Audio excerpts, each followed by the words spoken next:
DreAllDay.com. Dre Baldwin, DreAllDay.com. We are here. It's time.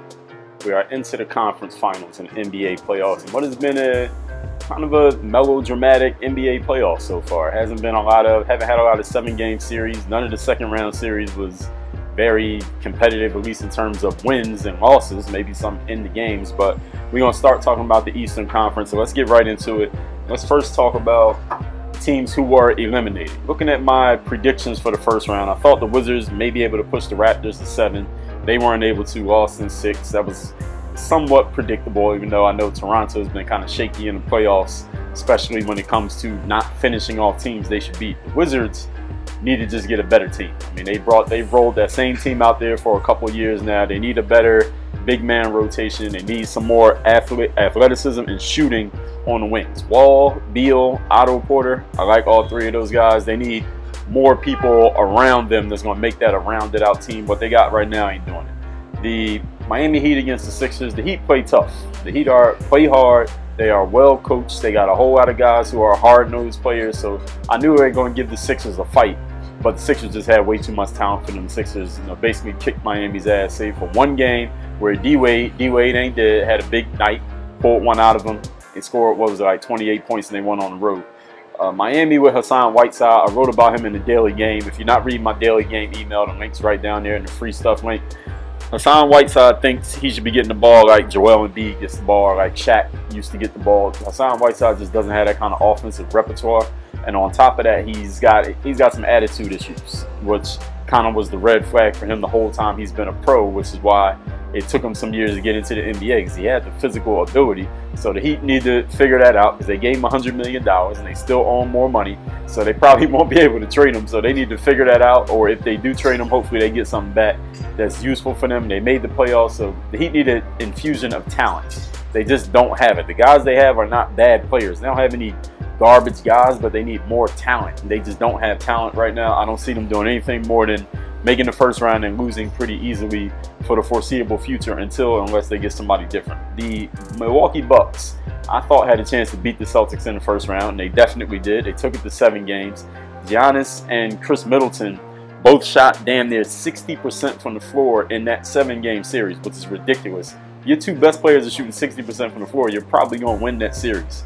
I mean, if Kyrie and LeBron were both shooting 60% in last year's finals, maybe they would have won instead of losing in 5 games. So how they were able to lose this series, Milwaukee Bucks, their coaching is not good, and the rest of the team doesn't really provide much. Eric Bledsoe was a ghost in the playoffs. John Henson shouldn't have been playing at all.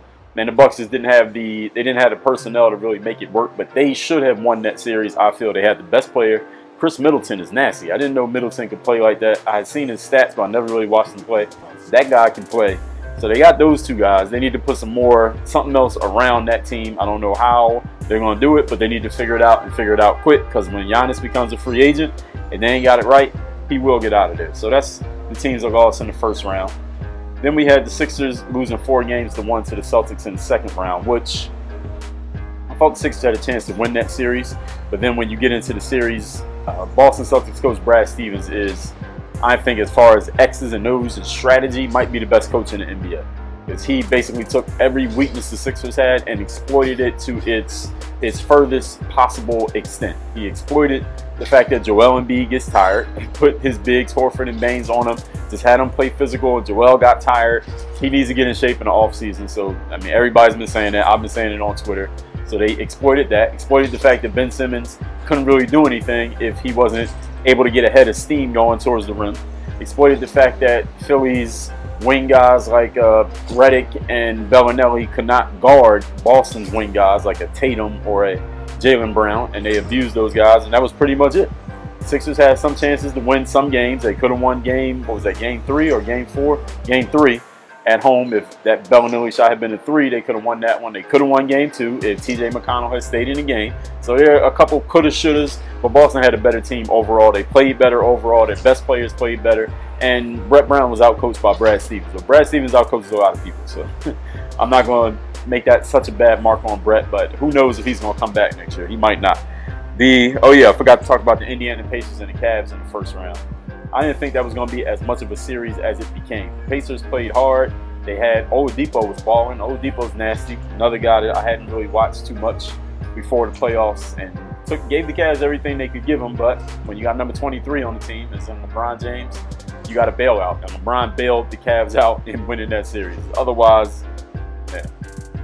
If it wasn't LeBron, I don't know if there's any other player in the NBA who you put on LeBron's spot, the Cavs would have won that series. Maybe, I'm not even going to say Kevin Durant. I won't say Kawhi. I don't think there's anybody. I think LeBron's the only one, given that personnel, could have took that team to a win in that series. Second round, Cleveland, Toronto.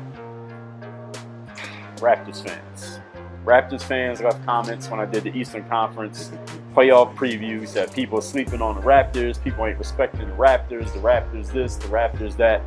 The Toronto Raptors are who we thought they were. And this is not a knock on the Raptors, honestly. They had to fire Dwayne Casey, not because he's a bad coach, but because something got to change. They did the culture reset last year if they got swept. They had an even better team this year. The Pacers had a better team than the Cavs. The Raptors had a better team than the Cavs, but LeBron James is better than the Pacers, and he was better than the Raptors. Not the whole teams, but he was the best player. They did the culture reset, the Raptors did last year after they got swept, and nothing changed when they got to the playoff series. They got their ass kicked again after that game one where they almost won. Then game two, LeBron killed them, and then they just finished them off in the next two games. I think between DeRozan and Kyle Lowry, one of them got to go too. You can't just fire the coach and bring back that same group of players and say we're going to beat LeBron next year. That's not going to happen. And actually, I'm not even going to say I don't think. I am very sure that when Kyrie and Gordon Hayward come back to Boston, that Toronto team ain't beating Boston. They got to make some changes. The Raptors need to, not a culture reset, they need to kind of maybe wipe the whole slate clean and do something completely different with what they have there on that team. They just don't have enough to get out of the Eastern Conference. And LeBron's Eastern, or even next year if LeBron's not there, Boston's Eastern Conference. So that's not going to work for them. So here we are finally, Eastern Conference Finals. We got the Boston Celtics against the Cleveland Cavaliers. Now I got the iPad out here because I want to look at both teams' rosters because I want to get a good feel for what both of these teams are bringing, or I want to talk about what both these teams are bringing in terms of their personnel and make my prediction who's going to win the Eastern Conference and represent the East in the NBA Finals. First of all, the Boston Celtics. This team is very good. I think everyone knows that. They are very, very well coached. Brad Stevens' X and O's out of the timeouts, the plays they run out of timeouts, the sets they have, the way they game plan to stop the opponent is masterful. I don't know how much game planning you can do to stop a guy like LeBron who can do pretty much everything, but we're going to find out. We're going to see what Brad Stevens throws at him, and Boston definitely has some dogs defensively who can at least give it a shot. Al Horford is one, Marcus Smart is another, the first two to come to mind, but let's look at the rest of the roster. Jason Tatum. This is the guy that when I was watching the Sixers series, I'm from Philly for those who don't know, so I was pulling for the Sixers. This is the guy that I was like, I don't want him to get the ball because he was kicking the Sixers' ass. Nobody could stop this dude. He was just scoring when he wanted to and doesn't look like a rookie out there when he's playing. So Tatum is going to be, I wouldn't even call him the X Factor because he's scoring like 20-some points per game. Might be the leading scorer on the team in the playoffs right now. So I can't even say he's an X Factor, but he's a guy that the Cavs going to have to figure out, like, what are we going to do with this guy? Because somebody has to guard him. It probably won't be LeBron most of the time, I don't think. We'll see what kind of personnel the Cavs use. Al Horford, I've been a supporter of Al Horford for a while. Even though he's a guy that doesn't score a lot of points and he doesn't put up eye-popping stats, the dude does everything. He does everything well. He can handle the ball. He can shoot. He can play out of high post. He can shoot threes. He can score in the post. He can defend the post. He can pass. He is a good screen setter. He can run the plays. You can put him anywhere on the floor defensively, and he's going to hold his own. He's the kind of guy that you win championships with. Al Horford is a guy you put on the team. Put Al Horford on the Cavs. They'll steamroll through the whole Eastern Conference. Switch Al off the Celtics, put him on the Cavs. This wouldn't even be a series. So Al Horford is a guy who's underappreciated because he don't put up big stats, but the guy can really play. And I think Celtics fans, y'all know that. Baines is a strong man type guy. I'm not sure he's going to play much in this series unless Tristan Thompson is playing a lot. They can guard each other. But other than that, I don't think we're going to see him much. Jaylen Brown, athletic wing. What the Cavs going to do? Who do the Cavs have? As far as athletic wings, they got LeBron. Who else they got? I mean, J.R. Smith. I wouldn't even call J.R. I guess we call J.R. Smith athletic. Whatever. We'll get to them in a second. Terry Rozier. Who's going to guard him? This is the challenge for the Cavs is that their defense is terrible, and the Celtics have definitely more offensive firepower. Now, Marcus Morris is coming off the bench for the Celtics. He did not play well in the Sixers series. Wasn't shooting well. But the dude has confidence, and he'll have one good game in this series, I think. One and a half good games where he's actually making shots, and it will actually help the Celtics' chances of winning that game because of his scoring. And then you got Marcus Smart, strong man off the bench. He can play. He can guard pretty much 4 positions. Not that great of a scorer, but he can put the ball in the basket. You got to at least respect him a little bit. If Ben Simmons' outside shot could get as good as Marcus Smart's, Ben Simmons would be way better than he already is. So that's what I'll say about Marcus Smart shooting. And I don't think we're going to see anybody else on this team. I don't think anyone else is going to be getting in the game. So let's just deal with those 7. Marcus Morris, Marcus Smart, and then you got your starting 5. Tatum, Horford, Baines, Brown, Rozier. And we may not even see Baines that much in this series, just based on the personnel. So I just gave you my opinion on the Celtics lineup. But let's talk about the Cleveland Cavaliers. Now we know number 23, LeBron James, can pretty much do everything. He's an X factor. He's the one that gives your team a chance to win no matter who else is on the team.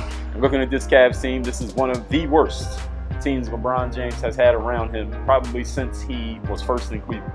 Maybe that last year, that 2009-2010 year when LeBron was the man, but the rest of that team was very, very shaky. This is probably the worst team he's had since that club, this group right here. I'm talking before the trade and after the trade. They don't have anybody. But LeBron James, being who he is, he makes players who ain't that good look good. J.R. Smith, we know who he is. Kyle Korver has been lighting it up, hitting threes. We know what Kyle Korver can do. Who's Kyle Korver going to guard, though, when Boston has Tatum, Horford, Baines, Jaylen Brown, and Rozier out there? Or you put Smart in for Baines, who's Kyle Korver guarding? I don't think he can guard any of those guys. And I'm sure Brad Stevens is drawing up some plays that they're going to use today to exploit the fact that Kyle Korver probably can't guard anybody that they have in that lineup.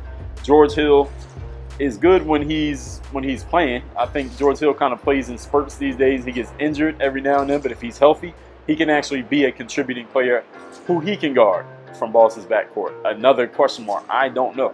I don't see the Cavs having anybody who can guard anyone in Boston's backcourt. LeBron can guard everybody on their team, but other than him, you got Rozier who can score, Brown who can score, and let's say even Tatum and Smart can score a little bit. Who do the Cavs got to put on these guys? They got George Hill, maybe Jordan Clarkson. I wouldn't even want to put Jordan Clarkson in. If I'm a Cavs fan, I don't want to see Jordan Clarkson in the game. The guy's inconsistent. He's not that great of a shooter. I thought he was more of a shot creator. He's not really that either. He's not that great of a defender. I'm not excited about Jordan Clarkson coming in the game if I'm a Cavs fan. Larry Nance Jr., I thought he could do more than he actually does. I'm not that excited about him either. God damn, this Cavs team is not good. Tristan Thompson, we know what Tristan can do. His limitation is that he can't score, he can't shoot. And then you got Kevin Love. Oh yeah, you got Jeff Green. Jeff Green is an athletic wing Jeff Green could do almost everything. He can make a shot, he can create a shot, he can dunk on you, he can grab rebounds, he's rangy enough to guard multiple positions. But Jeff Green, you don't never know what you're going to get from Jeff Green. So even though he can do that stuff, will he do it is a huge question mark, and I don't think you want huge question marks playing a lot when you're in the conference finals trying to make your way to the NBA finals. So who knows what you're going to get out of Jeff Green. Kevin Love. Kevin Love was averaging 26 and 12 and a half his last year in Minnesota. He hasn't come anywhere close to that since he came to Cleveland. Now, of course, he's been marginalized. The Cavs need to do something to get this dude going and keep him going during this series, because the only way the Cavs are going to win this series is they must outscore the Boston Celtics. And that's not a far-fetched thing. They can definitely outscore pretty much anybody except maybe the Golden State Warriors. So they can win this way. They're going to need Kevin Love scoring. They're going to outscore. They need LeBron doing what LeBron does. And then he's got to be finding those shooters. JR, Kyle Korver, George Hill, maybe Jordan Clarkson, maybe Jeff Green. And definitely Kevin Love got to be knocking down threes. If those guys are knocking down threes, the Cavs will just beat you by outscoring you. That's pretty much what their MO has been for ever since that 2016 championship. After that year, the last 2 years, it's just been, we're going to score more points than you, and it works pretty well. They made it to the finals, and now they're in the conference finals. So that's pretty much the only opportunity that the Cavs have in the series, is that they got to outscore Boston. Boston's, of course, going to try their hardest on defense, but LeBron James being who he is, Boston doesn't have anyone who can stop LeBron. They got people who they can throw at LeBron, but nobody who can actually stop him. I don't think there's anybody who can actually stop him, but that doesn't mean you can't beat him. He can be beat, which the Indiana Pacers have proved, which I'm not even going to use the Warriors as an example because they have the type of personnel that nobody else has in the NBA. But the Celtics have enough stout defenders and enough capable scorers and a really, really good coach who could try to figure something out to slow this guy down and at least make him work. At least try to flummox LeBron and give Boston a chance here. Being that Boston's overall roster is so much better than the Cavs, this is going to be a series. I don't think this is going to be a walkover. I don't think Boston is the Toronto Raptors. This is actually going to be a series. However, LeBron James is still the best player on the planet. LeBron still is, I think, mentally believes the only team that could possibly really give him a challenge is that team in Oakland, Golden State Warriors. And I feel that the way that LeBron's playing right now, and the fact that they won Game 4 against Toronto. What day was this? They won Game 4 on Monday, so they got 6 days off. Well, they got Tuesday, Wednesday, Thursday, Friday, Saturday. I got to count on my fingers. 5 days off. I'm sure they had practice, but you know what I mean. LeBron's rested. LeBron is feeling pretty good. I'm sure LeBron knows that everyone's talking about him versus Michael Jordan and how he has a chance to pass Michael Jordan just with the career longevity conversation, which I think pretty much in longevity, the body of his career, he has surpassed Jordan, just not at the peak. Jordan is still the best, but as far as resume, I think you got to give it to LeBron. I think LeBron knows that. I think he's feeling very confident, very physically good, wants another shot at another ring. I don't think the Celtics can beat this LeBron and this Cleveland Cavaliers team, despite the fact of what I already told you they have. Now, next year, when they have all their guys, that team's going to be a problem. But let's talk about this year. I got the Cavs in 6. Cleveland's going to win in 6 in Cleveland in Game 6, finishing out this series 4-2. That's my pick. Tell me what you think about everything that I said, Eastern Conference playoffs, the teams that have been so far vanquished. Who do you think is going to win the Eastern Conference Finals series? How many games and why? What parts did I get right? What parts did I get wrong? Let me know down there in the comments. I know Game 1 is today. Let's get to it. Work on your game. DreAllDay.com.